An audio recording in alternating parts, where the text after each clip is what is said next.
शहरामध्ये आपण पत्रकारांना त्या ठिकाणी सगळ्या सुविधा असतात, पण ग्रामीण भागात वार्तांकन करताना, बातमी करताना आंतरवली सराटी त्या दिवशी उन्हामध्ये दादाने एक दिवस उपोषण केलं. काय अनुभव आहे पत्रकार म्हणून?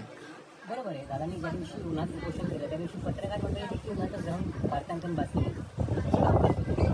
मी देखील त्या ठिकाणी उपस्थित होते. त्यावेळेस दादा ज्यावेळेस उन्हात रखरखत्या उन्हात बसले त्यावेळेस सगळे पत्रकार बांधव पण आमचे कॅमेरामॅन सुद्धा उन्हात राहूनच वार्तांकन करत होते. आणि जी भूमिका दादांनी घेतली तीच भूमिका पत्रकारांनी देखील घेतली. जोपर्यंत दादा या ठिकाणी म्हणला नाही, कारण बरोबर आहे दादा हे समाजासाठी करतात आणि ते समाजासाठी करत असताना आपण सावलीत बसणं हे कुठेतरी शोभत नाही. शिवाय आपली मराठी किंवा महाराष्ट्राची संस्कृती देखील आहे. त्यामुळे दादांनी जे केलं ते योग्य केलं आणि आज दादांमुळे समाजाला मिळत न्याय मिळत आहे. तर नक्कीच या ठिकाणी हे पत्रकार आहेत आणि सगळेच पत्रकार या ठिकाणी निरपेक्ष भावनेनं या ठिकाणी ते पत्रकार हे सगळ्या समाजाचे असतात आणि सगळ्यांसाठीच काम करतात. शेतकरी असेल, विविध समाज घटक असतील. पण आंतरवली सराटीमध्ये या ठिकाणी पत्रकार बांधव जे आहेत पलीकडे 2-3 बसलेले आहेत.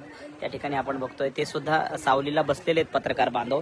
आणि एवढ्या कुठल्याही त्या ठिकाणी ग्रामीण भागामध्ये खरंच बातमी देणं ही खूप कठीण गोष्ट असते, पण हे पत्रकार बांधव देखील आपला जो लढा आहे तो सातत्याने त्या ठिकाणी पुढे नेण्याचं काम करतायत. आणि आपण या ठिकाणी बघू शकतो की एक शेत आहे मित्रांनो आजूबाजूला या ठिकाणी, आणि या शेतामध्ये इतके हे पत्रकारांचे बूम, पत्रकार माध्यमांचे बूम या ठिकाणी बघतायत. आणि यावरून लक्षात येतं की हे आंदोलनाला पत्रकारांनी किती ताकद दिली आणि खऱ्या घटना ज्या आहेत आंतरवलीत नेमकं काय घडतंय महाराष्ट्रातल्या बांधवांना त्या ठिकाणी बघायचं असतं ते पत्रकार बांधवांनी लोकांपर्यंत पोहोचवलेलं आहे.